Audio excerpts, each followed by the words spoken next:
وَلْتَكُن مِّنكُمْ أُمَّةٌ يَدْعُونَ إِلَى الْخَيْرِ وَيَأْمُرُونَ بِالْمَعْرُوفِ وَيَنْهَوْنَ عَنِ الْمُنكَرِ وَأُولَٰئِكَ هُمُ الْمُفْلِحُونَ۔ تدبر کرنے والوں کے لیے بڑی نشانیاں ہیں اور بڑی عبرت کی دروس ہیں۔ اگر کوئی انسان قصہ یوسف کو اچھی طرح سے پڑھ لے، سمجھ لے، تو زندگی کا خلاصہ سمجھ جائے گا۔ زندگی کیا ہے، یہ دنیا کیا ہے، اس دنیا کی حقیقت کیا ہے، رشتہ داری کیا ہے، انسان اس دنیا میں کس طرح پہلے مصیبتوں سے گزرتا ہے، پھر کامیاب ہوتا ہے اور ترقی پاتا ہے، یہ تمام باتیں قصہ یوسف ہمیں سکھاتا ہے۔ اسی لیے قرآن مجید کہتا ہے نحن نقص علیک احسن القصص، اے نبی ہم آپ پر ایک بہترین قصہ پڑھ کر سنائیں گے، ایک بہترین قصہ ہم آپ کے سامنے بیان کریں گے۔ وہ قصہ کیا ہے؟ قرآن مجید اس قصے کو اس طرح شروع کرتا ہے اذ قال یوسف لأبیہ یا ابت انی رأیت 11 کوکبا والشمس والقمر رأیتهم لی ساجدین۔ یوسف علیہ السلام اپنے باپ یعقوب علیہ السلام سے کہتے ہیں اے ابا جان، میں خواب میں دیکھ رہا ہوں کہ 11 ستارے ہیں، ایک چاند اور ایک سورج ہے، یہ تمام کے تمام میرے لیے سجدہ کر رہے ہیں۔ جیسے یہ خواب یعقوب علیہ السلام سنتے ہیں، یعقوب علیہ السلام پیغمبر تھے، نبی کے بیٹے تھے، خود نبی اور نبی کے بیٹے اور نبی کے پوتے تھے یعقوب علیہ السلام۔ اللہ رب العالمین نے فراست انہیں عطا کی تھی، دور اندیشی انہیں عطا کی تھی، اور خوابوں کی تعبیر کا علم انہیں عطا کیا تھا۔ یعقوب علیہ السلام نے کہا یا بنی لا تقصص رؤیاک علی اخوتک فیکیدوا لک کیدا، اے میرے لخت جگر، اس جو خواب تم نے دیکھا ہے اپنے بھائیوں سے بیان نہ کرنا، اپنے بھائیوں کو نہ بتانا۔ فیکیدوا لک کیدا، اگر تم بتاؤ گے تو مجھے ڈر ہے کہ تمہارے خلاف وہ سازشیں رچیں گے، تمہارے خلاف بغاوت کریں گے۔ ان الشیطان للانسان عدو مبین، اور بھائیوں کے درمیان نفرت پیدا کرنے کے لیے، حسد پیدا کرنے کے لیے شیطان تو موجود ہی ہے، شیطان تو موجود ہی ہے۔ تو حضرین گرامی، یہاں تک جو واقعہ ہم نے سنا ہے اس سے کئی باتیں معلوم ہوتی ہیں۔ یوسف علیہ السلام کا جو قصہ قرآن مجید بیان کرتا ہے، اس کی ایک ایک آیت میں ہمارے لیے سبق ہے، اس کے ایک ایک لفظ میں ہمارے لیے سبق ہے۔ غور کریں، سب سے پہلے یہاں پر جو پہلی بات بتائی گئی خواب، یوسف علیہ السلام جو خواب دیکھ رہے ہیں، تو دیکھیے خواب 3 طرح کے ہوتے ہیں، خواب 3 طرح کے ہوتے ہیں۔ پہلا خواب جو انسان کو دکھتا ہے یہ اللہ رب العالمین کی جانب سے ہوتا ہے، اور اس میں انسان کو مستقبل میں کسی کی خوشخبری دی جاتی ہے، مستقبل میں ہونے والے کسی کام کی خوشخبری دی جاتی ہے، اور یہ خواب سچا ہوتا ہے۔ اور خواب کی دوسری قسم خواب شیطان کی جانب سے ہوتا ہے، اور اس خواب میں انسان کو ڈرایا جاتا ہے، انسان کو بری چیزیں دکھائی جاتی ہیں۔ اور پھر ایک تیسرا خواب ہے انسان جو دن بھر سوچتا ہے، انسان کے دماغ میں جو چیز چل رہی ہے وہی انسان کو نظر آتا ہے خواب میں۔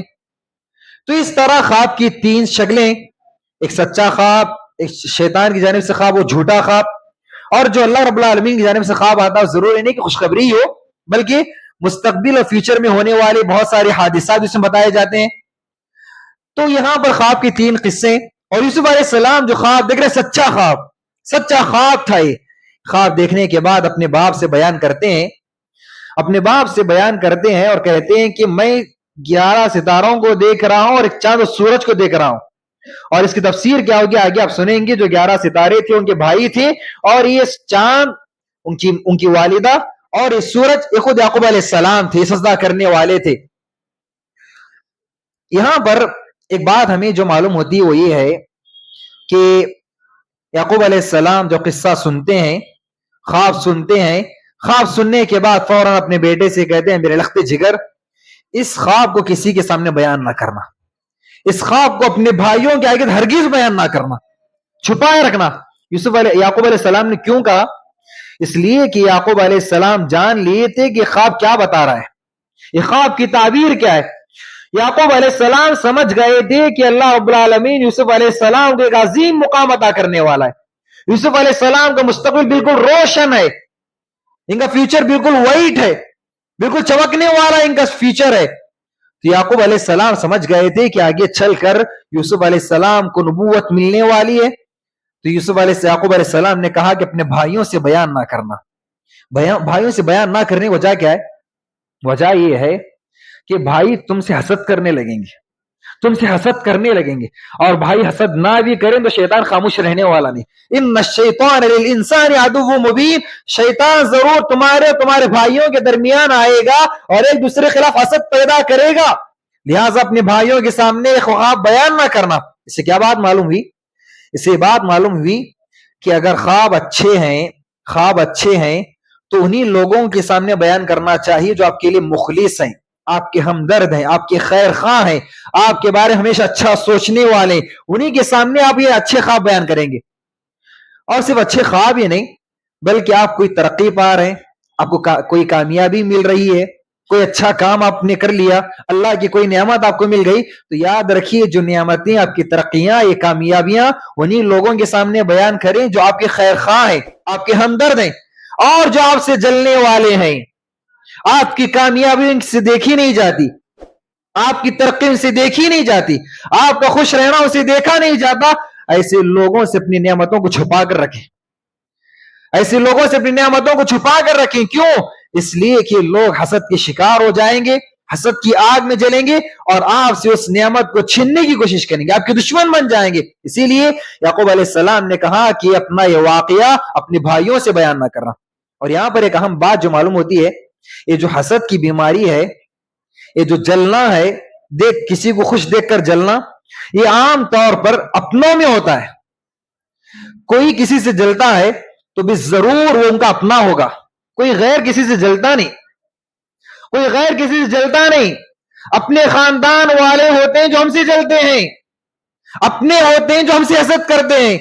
باہر والا کبھی کوئی جلتا نہیں. ہاں، اگر آپ بزنس کی فیلڈ میں ہیں تو آپ کی بزنس کے جو ساتھی ہیں آپ کی بزنس سے ترقی دے کر جلیں گے. آپ ایجوکیشن میں، تعلیم میں آگے بڑھ رہے ہیں، آپ کے ساتھ جو پڑھنے والے ہیں آپ سے جلیں گے، اس فیلڈ کے والے جلیں گے. اور خصوصی طور پر خاندان والے، یہ تو ان سے کبھی خوشی دیکھی نہیں جاتی. اللہ ماشاء اللہ رہتے ہیں اللہ کے چند نیک لوگ، وہ جب دیکھتے ہیں کسی کی کامیابی، کسی کی نعمت کو، کسی خوشحالی کو، دعائیں دیتے ہیں.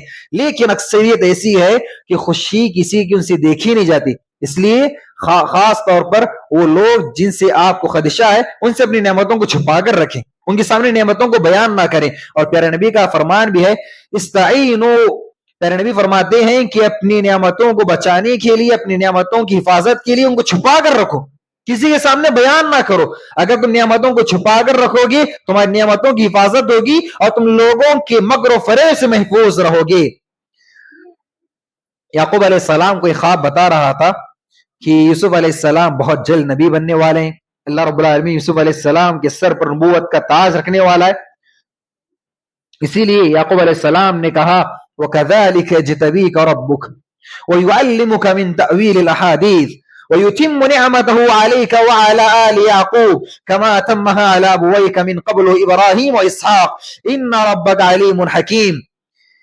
یعقوب علیہ السلام نے کہا اے میرے فرزند، اللہ رب العالمین نے تمہارا انتخاب کر لیا ہے، تمہیں چن لیا ہے، تمہیں نبی بنانے والا ہے اللہ رب العالمین، اور تمہیں بہت ساری باتیں سکھائے گا، خواب کی تعبیر بھی تمہیں سکھائے گا، اپنی نعمت کو پورا کرے گا تم پر. وَيُتِمُّ نِعْمَتَهُ عَلَيْكَ وَعَلَى آلِ يَعْقُوبَ كَمَا أَتَمَّهَا عَلَى أَبَوَيْكَ مِن قَبْلُ إِبْرَاهِيمَ وَإِسْحَاقَ.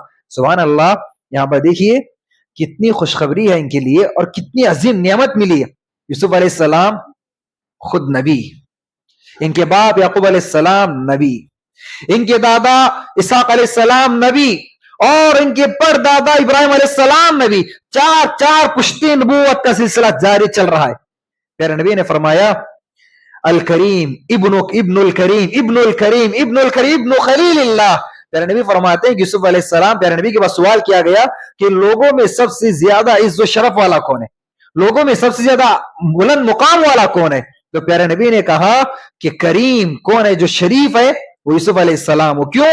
اس لیے کہ ان کے باپ یعقوب وہ خود نبی، اور ان کے دادا اسحاق وہ بھی نبی، اور ان کے پر دادا ابراہیم وہ تو نبی، اور ساتھ میں اللہ کے خلیل.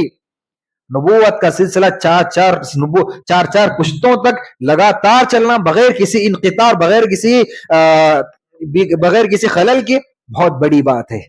سبحان اللہ, یہ جو شرف کسی اور کو نہیں ملا. تو یعقوب علیہ السلام کہتے ہیں یہاں پر کہ اللہ رب العالمین نے جس طرح تمہارے پر دادا تمہارے دادا ابراہیم و یعقوب پر نبوت کا سلسلہ رکھا, نبوت کا تاج رکھا, یہ اللہ رب العالمین تمہیں بھی نبوت کے تاج سے اللہ رب العالمین تمہیں نبوت کا تاج عطا کرے گا. ان ربک علیم حکیم, اللہ رب العالمین جانتا ہے کہ کس کو نبوت سے نوازنا ہے. اس کے بعد قرآن آگے قصہ بیان کرنے سے پہلے پھر کہتا ہے لقد كان في يوسف واخوته آیات للسائلین, یوسف علیہ السلام اور ان کے بھائیوں کی زندگی میں پوچھنے والوں کے لیے, غور فکر کرنے والوں کی بڑی نشانیاں ہیں.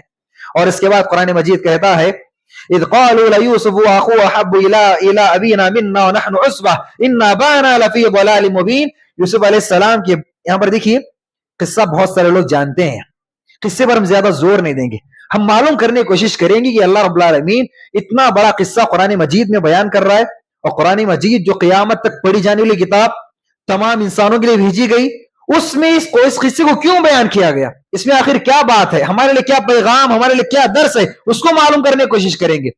یوسف علیہ السلام کے بھائی جمع ہوتے ہیں, جمع ہو کر کہتے ہیں دیکھو ہم بڑے جوان ہیں, مضبوط ہیں, طاقتور ہیں, باپ کی مدد کرنے والے ہم, باپ کا ساتھ دینے والے ہم, باپ کے ساتھ کھڑے ہونے والے ہم, لیکن ہماری باپ کی جو محبت ہے ہم سے زیادہ ہمارے بھائی یوسف کے ساتھ ہے, ہم سے زیادہ ہمارے بھائی یوسف کے ساتھ ہے, اور یوسف کے جو اور بھائی بنیامین ان کے ساتھ ہے. اذ قالوا ليوسف واخوه احب الى ابينا, یوسف اور ان کے بھائی بنیامین یہ دونوں ہمارے باپ کے پاس ہم سے زیادہ مقام رکھنے والے, ہم سے زیادہ محبوب, ہم سے زیادہ پسندیدہ, ہمارے باپ ہم سے زیادہ یوسف اور ان کے بھائی بنیامین کو چاہتے ہیں, پسند کرتے ہیں. ان ابانا لفی ضلال مبین, ہم بڑے طاقتور, ہم ساتھ دینے والے, اور محبت ان کو مل رہی ہے. یہ تو ہمارا باپ یعقوب یہ بڑی گمراہی میں ہے, یہ تو بڑی غلطی کر رہے ہیں. تو یہاں پر دیکھیے ایک بات جو غور کرنے کی ہے, یعقوب علیہ السلام سے یہ نہیں ہو سکتا, وہ نبی تھے, ان سے یہ نہیں ہو سکتا کہ وہ بچوں کے درمیان تفریق کریں, نہیں ہو سکتا. بچوں کے درمیان, اپنے بچوں کے درمیان کسی کو زیادہ پیار کریں, کسی کو کم پیار کریں, یہ کسی نبی سے ہم سوچ نہیں سکتے, ایسا نہیں ہو سکتا. ہاں یعقوب علیہ السلام شاید کہ یعقوب یوسف علیہ السلام کا کچھ خاص خیال کرتے تھے, اس لیے کہ آگے چل کر نبی بننے والے تھے, ان کی مہارتیں جن کے اندر صلاحیتیں تھیں, شاید اللہ رب العالمین نے ان کے دل میں ان کی محبت ڈال دی تھی, تو زیادہ یعقوب علیہ السلام کا میلان یوسف علیہ السلام کی طرف تھا. بھائیوں سے وہ بھی نہیں دیکھا گیا, دوسرے بھائیوں سے وہ بھی نہیں دیکھا, وہ بھی برداشت نہیں ہوا, اور وہ یوسف علیہ السلام سے حسد میں ملوث ہو گئے اور اپنے باپ کے بارے میں کہنے لگے کہ ہمارا باپ تو بڑی غلطی کر رہا ہے اور بڑی گمراہی میں. تو اس سے کیا بات معلوم ہوتی ہے, اس سے بات معلوم ہوتی ہے کہ جو ماں باپ ہیں ان کو یہاں پر ذمہ داری سے کام لینا چاہیے, اپنے بچوں کے درمیان تفریق نہیں ہونی چاہیے, اپنے بچوں کے درمیان ہرگز تفریق نہیں کرنی چاہیے. جو بھی بچے ہیں آپ کے اپنے بچے ہیں, تمام کو پیار ملنا چاہیے, تمام کو برابر کے حقوق ملنے چاہیے. اس کو آپ ایک جوڑا دلا رہے ہیں, اس کو بھی ایک جوڑا دلائیں, اس کو آپ کچھ خرید کر دے رہے ہیں, اس کو بھی کچھ خرید کر دیں, دونوں کے درمیان تفریق ہرگز نہیں. اعدلوا بین اولادکم, پیارے نبی نے فرمایا اپنے بچوں کے درمیان انصاف کے ساتھ کام لو, اپنے بچوں کے درمیان انصاف کے ساتھ کام لو, بچوں کے ساتھ نا انصافی نہ کرو, کسی کو بہت دلا رہے ہو, کسی کو بہت زیادہ پیار کر رہے ہو, کسی کا بہت زیادہ خیال کر رہے ہو, وہیں پر تمہارا دوسرا بچہ ہے, اس کا کوئی خیال نہیں, اس کو کچھ دلانا نہیں, اس سے محبت کرنا نہیں. ہاں ایک بات ہو سکتی ہے کہ بچوں کی کچھ خاص صلاحیتیں ہوتی ہیں, بچوں کے اندر کوئی خاص چیز ہوتی ہے جس کی وجہ سے ماں باپ کے دلوں میں اس بچے کی محبت زیادہ ہوتی ہے دوسرے بچوں کے مقابلے میں. کبھی ماں باپ کسی ایک بچے کو دوسرے بچوں کے مقابلے میں زیادہ چاہنے لگتے ہیں, زیادہ پیار کرنے لگتے ہیں. دیکھیے یہ جو دل کا میلان ہے یہ انسان کے کنٹرول میں نہیں ہے, انسان کا دل انسان کے کنٹرول میں نہیں ہے. اگر انسان کا دل کسی بچے کی طرف زیادہ مائل ہوتا ہے, وہ زیادہ اس کو چاہتا ہے, تو انسان کو اس پر گرفت نہیں ہوگی, انسان کو اس پر پوچھا نہیں جائے گا. ہاں اس محبت کی وجہ سے اگر آپ ظاہری چیزوں میں کچھ دلا رہے ہیں, کچھ پہنا رہے ہیں, اس میں اگر تفریق کریں گے تو پھر پکڑ ہوگی, پھر وہاں پر پکڑ ہوگی. آپ کی اگر محبت زیادہ کسی بچے سے محبت کیجیے, لیکن جب حقوق کی بات آئے بچوں کے درمیان تفریق نہیں ہونی چاہیے. اگر تفریق ہوگی تو بہت بڑے فساد کو جنم دے گا, یہ بہت بڑے فساد کو جنم دے گا. پھر یہاں پر دیکھیے فساد کیسے ہوتا ہے. اقتلوا يوسف او اطرحوه ارضا يخل لكم وجه ابيكم وتكونوا من بعده قوما صالحين. یوسف علیہ السلام کے بھائی جمع ہو گئے اور کہا کہ یوسف ہمارے باپ کے پاس بڑا محبوب ہو گیا ہے, ہمیں باپ کی محبت نہیں مل رہی, اگر تم چاہتے ہو کہ باپ کی محبت تمہیں ملے تو تم یہ کرو کہ یوسف کو باپ سے دور کر دو، یا تو یوسف کو مار دو یا پھر ایسی جگہ پھینک آؤ کہ پھر یوسف لوٹ کر نہ آئے، اور جب یوسف ہی نہیں رہے گا تو باپ کی محبت ہمیں ملے گی۔ ہاں، یوسف کو قتل کرنے کے بعد، یوسف کو دور پھینک دینے کے بعد ہم نیک بن جائیں گے، وَتَكُونُوا مِن بَعْدِهِ قَوْمًا صَالِحِينَ، یہ گناہ کرنے بعد ہم توبہ کر لیں گے اور نیک بن کر رہیں گے، ماں باپ کے بڑے فرما بردار بن کر رہیں گے۔ دیکھیے، اگر اولاد کے درمیان تفریق ہوگی تو کتنا بڑا فساد جنم لے گا، کتنا بڑا فساد جنم لے گا۔ بھائی مل کر مشورہ کر رہے ہیں ایک بھائی کو قتل کرنے کے لیے، ایک بھائی کو باپ کی نگاہوں سے دور کرنے کے لیے، اور یہاں پر شیطان کتنا بڑا کھیل کھیل رہا ہے، کیسے دھوکہ دے رہا ہے۔ ہاں، ایک گناہ کر لو کوئی بات نہیں، اس گناہ کے بعد نیک بن جانا، اس گناہ کے بعد نیک بن جانا، اس شیطان کا بہت بڑا دھوکہ ہے۔ انسان کے پاس شیطان کیسے کیسے مکر و فریب لے کر آتا ہے، کیسے انسان کو دھوکہ دیتا ہے۔ ایک گناہ کر لو کوئی بات نہیں، اس کے بعد نیک بن جانا، ایک ہی گناہ ہے نا، ایک کر لو اس کے بعد نیک بن جانا، ہرگز نہیں، یہ شیطان کا دھوکہ ہے۔ انسان جب ایک گناہ کرتا ہے تو وہاں گناہوں کا دروازہ کھل جاتا ہے، پھر ایک کے بعد ایک کے بعد ایک کے بعد انسان گناہ پہ گناہ کرتے جاتا ہے۔ اور یہاں پر دیکھیے یوسف کے بھائی ایک گناہ کرنے کے سوچتے ہیں اور ان سے کتنے گناہ ہوتے ہیں، یہاں پر دیکھیے۔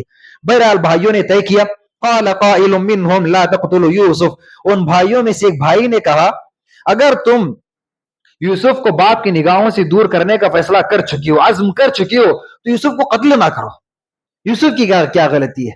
یوسف کو قتل نہ کرو، ہاں کسی کو اندھے کنویں میں پھینک دو، نے ایسی کنویں میں پھینک دو کہ وہاں سے ہم نہ نکال پائے، نہ ہمارا باپ یعقوب کو وہاں سے یوسف کو نکال پائے، بلکہ ایک قافلے جو وہاں سے گزرتے ہیں وہ قافلے والے آئے اور یوسف کو لے کر چلے جائیں، اس طرح یوسف اپنی جگہ محفوظ رہیں گے اور ہم نے باپ کی محبت بھی ہم پالیں گے۔ اس طرح ان میں سے ایک بھائی کہتا ہے۔ تو یہ جو خراب لوگ ہوتے ہیں ان میں کہیں نہ کہیں ایک اچھا ہوتا ہے، لیکن اس کی اچھائی بھی پوری طرح واضح نہیں ہو پاتی، اس لیے کہ اس کے ساتھ جو رہنے والے ہیں بہت سارے برے ہیں۔ تو یہاں پر دیکھیے اس نے جو اپنی اچھائی تھی کم سے کم وہ دکھانے کی کوشش کی، لیکن غلط ہے، لیکن ان کے مقابلے میں اس نے کچھ اچھائی پیش کی کہ قتل نہ کرو، کسی اندھے کنویں میں پھینک دو تو وہاں سے کوئی قافلہ لے کر چلا جائے اور یوسف زندہ بھی رہیں، ان کی تو کوئی غلطی نہیں، ہم باپ کی محبت ہمیں مل جائے گی۔ قالوا يا ابانا ما لك لا تأمنا على يوسف وانا له لناصحون ارسله معنا غدا يرتع ويلعب وانا له لحافظون۔ اس کے بعد بھائی مل کر پلان کرتے ہیں اور اپنے باپ کے پاس آتے ہیں اور کہتے ہیں اے ابا جان کیا معاملہ ہے کہ یوسف کے بارے میں ہم پر آپ بھروسہ نہیں کرتے؟ ہم بھی آپ کے بچے ہیں، یوسف بھی آپ کا بچہ ہے، یوسف کے بارے میں ہم پر کیوں بھروسہ نہیں کرتے؟ ہم تو یوسف کے بڑے خیر خواہ ہیں، ہمارے ساتھ یوسف کو بھیجیے، یوسف ہمارے ساتھ کھیلے گا، کودے گا، موج مستی کرے گا، بچپن ہے، کھیل کود کا زمانہ ہے، وہ کھیلے گا۔ وَإِنَّا لَهُ لَحَافِظُونَ، ہم تو یوسف کے بھائی ہیں، یوسف ہمارا چھوٹا بھائی ہے، ہم یوسف کی حفاظت کریں گے۔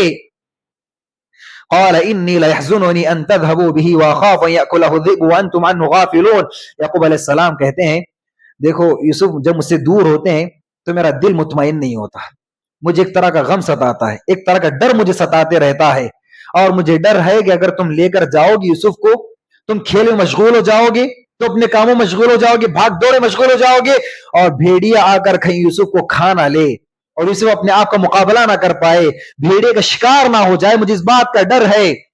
قالوا لئن اكله الذئب ونحن عصبة انا اذا لخاسرون۔ بھائیوں نے کہا اے ابا جان ہم جو اتنے مضبوط ہیں اور ایک ٹیم ایک گروپ کی شکل میں ہم اتنے بھائی ہیں، ہماری موجودگی میں ایک بھیڑیا اگر یوسف کو کھا جائے تو پھر ہم کس کام کے، ہماری قوت کس کام کی، ہم تو بڑے نقصان اٹھانے والے ہو گئے۔ دیکھیے باپ کے سامنے بچے کس طرح بات کرتے ہیں۔ آخر کار یوسف علیہ السلام کو لے جانے پر یعقوب علیہ السلام کو منا ہی لیتے ہیں کسی بھی طرح۔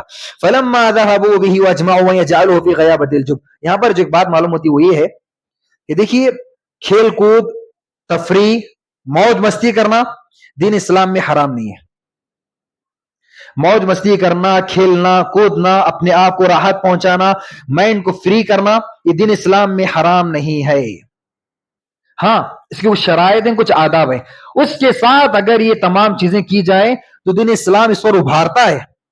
دین اسلام حکم دیتا ہے کہ تمہارے اپنے بدن کا حق تم پر ہے، تم نے اپنی باڈی کا حق تم پر ہے، اپنے آنکھوں کا حق تم پر ہے، اپنے تمام چیزوں کا حق تم پر ہے، ان تمام چیزوں کا حق تم ادا کرو۔ اگر انسان کھیل کود کر رہا ہے اس سے اپنے حقوق ادا کرنے میں غافل نہیں ہو رہا ہے، نمازوں کے سلسلے میں غفلت نہیں ہو رہی، حرام کاری وہ نہیں پڑھ رہا ہے, حرام کام کا ارتکاب اس سے نہیں ہو رہا ہے, تو دین اسلام ہرگز کسی بھی کھیل کود سے نہیں روکتا. وہ کھیل کود جو انسان کو حقوق کے ادائی سے غافل نہ کرے, حرام چیزوں میں نہ مبتلا کرے, اللہ رب العالمین سے غافل نہ کرے, ایسے کھیل, ایسے کود سے, ایسی سیر و تفریح سے دین اسلام ہرگز منع نہیں کرتا. اب یہاں پر دیکھیے بھائی کہہ رہے ہم جائیں گے, کھیل کود کریں گے, رننگ ریس کریں گے, دوڑیں گے, تو یہ سب تمام چیزیں جائز ہیں اور بچوں کے لیے ہونا چاہیے. بچوں کو ماں باپ اجازت دینا چاہیے. اور بڑی معذرت کے ساتھ آج کے دور میں پڑھائی کے نام پر بچوں پر اتنا ظلم, بچوں پر اتنا برڈن, بچوں پر اتنا بوجھ. کتنے ٹیوشن, بچہ اسکول سے 5-6 بجے تھک کر آتا ہے, اس کے فوری بعد ایک ٹیوشن, اس کے بعد پھر ایک ٹیوشن. بچہ ہے, اس کو اپنا بچپن گزارنے دیجیے. بڑی معذرت کے ساتھ بچے کا جو بچپن ہے اس کو گزارنے دیجیے.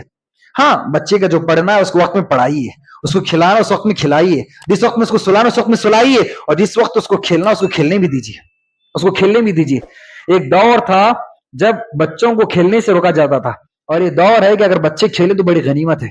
آپ کے بچے اگر کھیلنے والے ہیں تو یقین مانیے اللہ کا شکر ادا کرنا چاہیے آپ کو, اس لیے کہ اگر بچے کھیلیں گے نہیں, میدان میں نہیں رہیں گے, تو پھر روم میں بیٹھیں گے, ہاتھ میں فون ہوگا, پھر وہاں سے فتنوں کا دروازہ کھل جائے گا, وہاں سے فتنوں کا دروازہ کھل جائے گا. اس لیے ماں باپ کو دور کے ساتھ بدلنے اور اپنی ذمہ داری کو سمجھنے کی ضرورت ہے. اس کے بعد دیکھیے فلما ذهبوا به واجمعوا ان يجعلوه في غيابة الجب واوحينا اليه لتنبئنهم بامرهم هذا وهم لا يشعرون. بھائی کسی بھی طرح یعقوب علیہ السلام کو منا لیتے ہیں یوسف علیہ السلام کو لے جانے کے لیے, اور اپنے ساتھ یوسف علیہ السلام کو لے کر جاتے ہیں, اور میدان میں ایک جگہ جانے کے بعد فیصلہ کر لیتے ہیں کہ ایسے اندھے کنویں میں یوسف علیہ السلام کو ڈالیں گے کہ وہاں پر یوسف لوٹ کر آنا ناممکن ہو جائے گا. اور بھائی مل کر یوسف علیہ السلام کو اندھے کنویں میں پھینک دیتے ہیں. اور یہاں پر کیا کیا تفصیلات ہیں, یہ کوئی تفصیل ہمیں نہیں ملتی ہے, صحیح روایتوں سے کوئی تفصیل نہیں ملتی. بعض لوگ کہتے ہیں بھائیوں نے مارا توڑا, تمام چیزیں, کیونکہ ہمیں کوئی بات ہمیں نہیں ملتی صحیح روایت سے. قرآن بس اتنا کہتا ہے کہ بھائیوں نے یوسف علیہ السلام کو اندھے کنویں میں ڈال دیا. وَأَوْحَيْنَا إِلَيْهِ لَتُنَبِّئَنَّهُمْ بِأَمْرِهِمْ هَذَا وَهُمْ لَا يَشْعُرُونَ. بھائی یہاں پر یوسف علیہ السلام کو کنویں میں ڈال رہے تھے اور سمجھ رہے تھے کہ ہم اپنے باپ سے یوسف کو دور کر دیں گے, یوسف کے مقام کو گھٹانا چاہ رہے تھے, اپنے باپ کی نگاہوں میں یوسف کو کم کرنا چاہ رہے تھے. لیکن وہیں پر اللہ رب العالمین یوسف کی جانب وحی کرتا ہے وَأَوْحَيْنَا إِلَيْهِ لَتُنَبِّئَنَّهُمْ بِأَمْرِهِمْ هَذَا وَهُمْ لَا يَشْعُرُونَ, کہ تمہارا جو فیوچر ہے بہت چمکدار ہونے والا ہے, ہم تمہاری حفاظت کریں گے. وَجَاءُوا أَبَاهُمْ عِشَاءً يَبْكُونَ. اور یہ بھائی یوسف علیہ السلام کو کنویں میں ڈالنے کے بعد باپ کے پاس آتے ہیں. کب آتے ہیں؟ رات کے وقت آتے ہیں, رات کے وقت آتے ہیں. اور کیسے آتے ہیں؟ روتے ہوئے, روتے ہوئے باپ کے پاس آتے ہیں. قالوا یا ابانا انا ذهبنا نستبق وتركنا يوسف عند متاعنا فاكله الذئب. اے ہمارے ابا جان, ہم یوسف کو لے کر گئے, جانے کے بعد ہم رننگ ریس کر رہے تھے, دوڑ لگا رہے تھے, اور ہم نے یوسف کو اپنے ساز و سامان کے پاس چھوڑ دیا تھا, بٹھا دیا تھا, ہم اپنے کھیل میں تھے, بھیڑیا آیا یوسف کو کھا گیا. فاكله الذئب وما انت بمؤمن لنا ولو كنا صادقين. اے ابا جان ہم بالکل سچ کہہ رہے ہیں, ہم سچے ہیں, لیکن آپ ہمارے یقین نہیں کریں گے, یہ اور بات, لیکن ہم سچے ہیں. وَجَاءُوا عَلَىٰ قَمِيصِهِ بِدَمٍ كَذِبٍ. اب پروف چاہیے, یوسف مارے گئے ہیں, یوسف کو بھیڑے نے کھا لیا ہے, پروف چاہیے, دلیل چاہیے. تو یوسف علیہ السلام کی جو قمیص, یوسف علیہ السلام کا جو شر تھا, اس پر جھوٹا خون لگا کر ایک جانور کو ذبح کیا, اس جانور کا خون ان کی شرٹ پر لگا دیا, اور وہ شرٹ اور ان کی قمیص لا کر یعقوب علیہ السلام کے سامنے پیش کیا کہ دیکھو یہ ہے یوسف کی قمیص, بھیڑے نے کھا لیا یوسف کا خون. اب دیکھیے یعقوب علیہ السلام نبی تھے, ایک نبی کے بیٹے تھے, ایک نبی کے پوتے تھے, اللہ رب العالمین کو فراست عطا کیا تھا. یہ بچے ہیں تو وہ باپ ہیں, یہ بچے ہیں تو ان کے باپ ہیں, اور سمجھ گئے کہ بچے جھوٹ کہہ رہے ہیں. قال بل سولت لكم انفسكم امرا. تم جھوٹ کہہ رہے ہو, ایک بنا بنایا ہوا واقعہ, ایک بنا بنایا ہوا قصہ تم لا کر پیش کر رہے ہو. اور کیسے معلوم ہے یعقوب علیہ السلام کو کیا کیا, یعقوب علیہ السلام کو کیا کیا چیزیں نظر آئیں جس سے یعقوب علیہ السلام نے معلوم کیا کہ بچے جو کہہ رہے ہیں جھوٹ کہہ رہے ہیں. پہلی بات یہ کہ یعقوب علیہ السلام نے جس بات کا خدشہ پیش کیا تھا کہ بھیڑیا کھا لے گا, وہی بہانہ یہاں انہوں نے پیش کیا. یعقوب علیہ السلام نے جس بات کا خوف پیش کیا تھا اسی کو قصہ بنا کر یعقوب علیہ السلام کے بچوں نے پیش کیا. اور دوسری بات, بچوں نے خود کہا کہ ہم اپنی جگہ سچے ہیں, گرچہ ہم پر یقین نہیں کریں گے, اگر سچا انسان ہے تو اس طرح نہیں کہے گا. خود بھائی جو یعقوب علیہ السلام بچے کو کہہ رہے ہیں کہ ہم جھوٹے ہیں, ان کی جملے میں یہی تھا, اور یعقوب علیہ السلام سمجھ گئے, اپنے آپ کو خود جھوٹے کہہ رہے ہیں اور کہہ رہے ہیں کہ میں بات نہیں مانوں گا. میں کیوں نہ مانوں گا؟ اگر تم سچ کہہ تو میں مانوں گا. اب تم خود کہہ رہے ہو کہ میں نہیں مانوں گا, مطلب ہے کہ تم جھوٹ کہہ رہے ہو. کہیں نہ کہیں دال میں کچھ کالا ہے, بلکہ پوری دال ہی کالی ہے. اور اس کے بعد یعقوب علیہ السلام کے سامنے بھائیوں نے جو شرٹ لایا تھا, خون تو اس پر رنگا ہوا تھا, خون تو اس پر لگا ہوا تھا, لیکن بالکل وہ صحیح سالم تھا, تھوڑا بھی پھٹا ہوا نہیں تھا. اب یہ پتہ نہیں کون سا اتنا شریف بھیڑیا کہ یوسف کو کھا تو گیا, لیکن ان کی شرٹ اور ان کی قمیص کو کچھ بھی نقصان نہیں پہنچایا, تھوڑا پھاڑا بھی نہیں. یہ اتنا شریف بھیڑیا کہاں سے آ گیا؟ تو یعقوب علیہ السلام پہچان گئے کہ اصل بھیڑیے کون ہے. سمجھتے ہیں؟ تو اس طرح یعقوب علیہ السلام سمجھ گئے کہ یہاں پر بنایا واقعہ پیش کیا جا رہا ہے. فصبر جمیل. اصل بات یہ ایک باپ جو اپنے بچے سے اتنی محبت کر رہا ہے, ایک باپ جو اپنے بچے کو تھوڑی دیر کے لیے اپنے آنکھوں سے دور کرنا گوارا نہیں, اس کو پسند نہیں کر رہا ہے. اب اس بچے کے بارے میں باپ کے سامنے کہا جا رہا ہے کہ تمہارے بچے کو بھیڑیا کھا لیا. سبحان اللہ. سوچئے باپ پر کیا گزرے گی. اور باپ کو پتا ہے کہ بچے جو بول رہے ہیں جھوٹ بول رہے ہیں. اور یہاں پر دیکھیے, اگر غیر آ کر کچھ حملہ کرے, غیر کچھ سازش کرے, تو باپ گھر والا اپنے لوگوں کے سامنے کہے گا, اپنا غم بیان کرے گا. اور یہاں پر سازش چلنے والے خود اپنے ہیں. غم بیان کرے تو کس کے سامنے بیان کرے؟ اپنی تکلیف بیان کرے, اپنا درد بتائے تو کس کو بتائیں؟ فصبر جمیل. فوراً یعقوب علیہ السلام کہتے ہیں اس وقت بس صبر سے کام لینا ہے. واللہ المستعان علی ما تصفون. تم جو کچھ کہہ رہے ہو اللہ رب العالمین اس پر مدد کرنے والا ہے, میں صبر سے کام لوں گا. تو دیکھیے, انسان پر جب مصیبتیں آتی ہیں انسان کو صبر سے کام لینا چاہیے. واویلا کرنا, شور مچانا, ہنگامہ کرنا, یہ تمام چیزیں کسی مومن کی نہیں. مومن کا جب تقدیر پر ایمان ہے, اس دن وہ تقدیر میں ہونا تھا, لکھا ہوا تھا, وہ ہو کر رہے گا, تو پھر کوئی مومن پریشان نہیں ہوتا. میرے نبی نے فرمایا کہ مومن کا معاملہ ہر چیز میں خیر ہے. اگر کوئی مصیبت اس کو پہنچتی ہے صبر کرتا ہے, اس لیے کہ مصیبت اس کی زندگی میں لکھی ہوئی تھی, تقدیر میں لکھی ہوئی تھی, اس لیے صبر کرتا, شکایت نہیں کرتا. اور اگر کوئی خوشی پہنچتی ہے تو بہت زیادہ خوش بھی نہیں ہوتا, بہت زیادہ اتراتا بھی نہیں, بلکہ اللہ رب العالمین کا شکر ادا کرتا ہے. اور آج کے دور میں جو یہ ڈپریشن جو مرض ہے, اس سلسلے میں کہنے والوں نے کہا ہے کہ اگر اس سے کوئی محفوظ ہیں تو مسلمان زیادہ محفوظ ہیں. ڈپریشن کا جو مرض ہے پھیلا ہوا ہے, کینسر کی طرح پھیلا ہوا ہے ڈپریشن, بہت سارے لوگ اس کے بیمار ہیں, لیکن مسلمان اس سے محفوظ ہیں. اس کی بڑی وجہ بیان کرتے ہیں؟ اس کی بڑی وجہ یہ بیان کرتے ہیں کہ مسلمانوں کا تقدیر پر ایمان ہے. یہ مسلمانوں کا سب سے بڑا ہتھیار جو کسی اور کے پاس نہیں. تقدیر پر ایمان مسلمانوں کے پاس اتنا بڑا ہتھیار ہے کہ زندگی کی بڑی سی بڑی مصیبتیں کیوں نہ آ جائیں, صرف ایک ہتھیار, ان کا ایک سہارا ان کو سہارا دیتا ہے, ان کو قوت عطا, ان کو طاقت عطا کرتا ہے. اگر تقدیر پر ایمان نہ ہو تو پھر انسان کی زندگی میں جو پریشانیاں آتی اس کے سامنے انسان ہار جائے گا, خودکشی کر لے گا. لیکن یہ تقدیر پر ایمان ہے جو ہمیں سہارا دیتا ہے. تو ہمارا تقدیر پر ایمان مضبوط ہونا چاہیے اور مصیبتوں پر صبر کرنا چاہیے. اور کیا باتیں انشاءاللہ آئندہ دروس میں آئیں گی. اللہ رب العالمین سے دعا ہے کہ اللہ رب العالمین مجھ کہنے والے کو اب تمام سننے والوں کو کہی گئی سنی گئی باتوں پر عمل کی توفیق نصیب فرمائے. آمین. وآخر دعوانا ان الحمد للہ رب العالمین.